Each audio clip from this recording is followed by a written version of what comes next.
J-Hope from BTS. BTS on hiatus right now, not broken up. They're on a hiatus, supposedly. Um, and J-Hope dropped Jack in the Box. Uh, Not what I expected at all. And in doing a little bit of like research about this, it seems like that was intentional. He was really trying to show a different side of himself, a darker Yeah, side of himself with this album. My question for you, Dave, is did that switch up for him work? I think so. Yeah, this J Hope's Jack in the Box, which is not his first solo work. He had his 2018 mixtape Hope World come out, but this is what he's considering his like proper like solo debut. Jack in the Box definitely impressed me for exactly what he clearly was going for, which is his unexpectedness. But I thought this definitely brought a lot to the table. And for a BTS member who was most famous for being the lead dancer, dancing was his number one skill in the group. The fact that the dancing guy can give you something, I think, this interesting, and he co-wrote every song that had lyrics on this release. I was definitely quite impressed. I wasn't expecting something quite this artistic.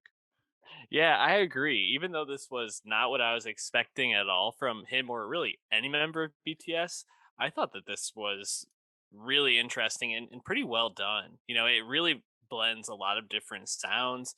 There's a lot of hip hop in here, but also just like heavy rock elements and like Yeah. arena rock elements infused in.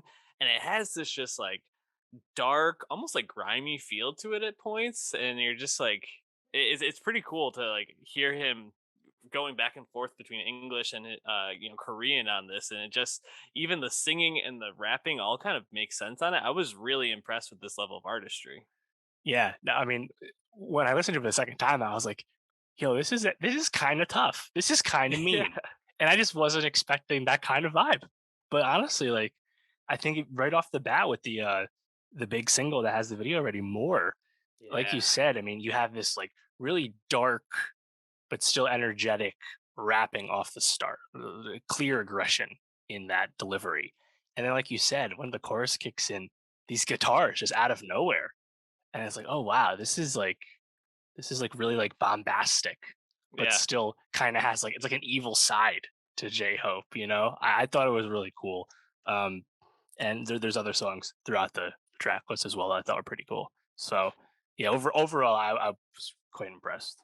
Yeah, more and it reminded me of like a grunge song, like a niche grunge song from like the '90s in a way. Like that maybe like Moby got and like flipped like a remix of at that point. It has like such cool production, but it does sound kind of hard to it. I mean, the music video doesn't go as hard as the song goes, but I mean, Sure.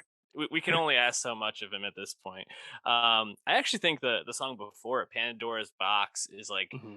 also one of those songs that just really stood out to me. Um, he's rapping so fast over this and switching back and forth between English and Korean, and just like the production sounds like something from like Mad Villainy or something like that at points. I'm just like, what is this? It was just such a cool opener, and then of course you get into more, which I thought was pretty great. And then from there, what other songs stood out to you from the album? Yeah. So after more, I thought the song right after it, "Stop," I enjoyed a lot as well. I think the drum feel from more kind of carries over there, but then the horns really stood out on this one, the way the Hmm. guitars stood out on more. So overall, I like that. Um, and then "What If," I thought kind of a slightly different speed after you get the interlude there. Enjoyed that. And then "Safety Zone," because like out of nowhere for the first time you get like these like background vocals like coming in towards the second half of the song there. And I agree on Pandora's Box as well.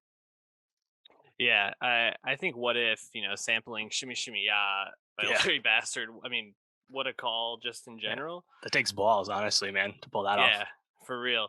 Um, and then yeah, I think that was probably the highlight from the second half of the album. Future, I think too, was a song I enjoyed quite a bit.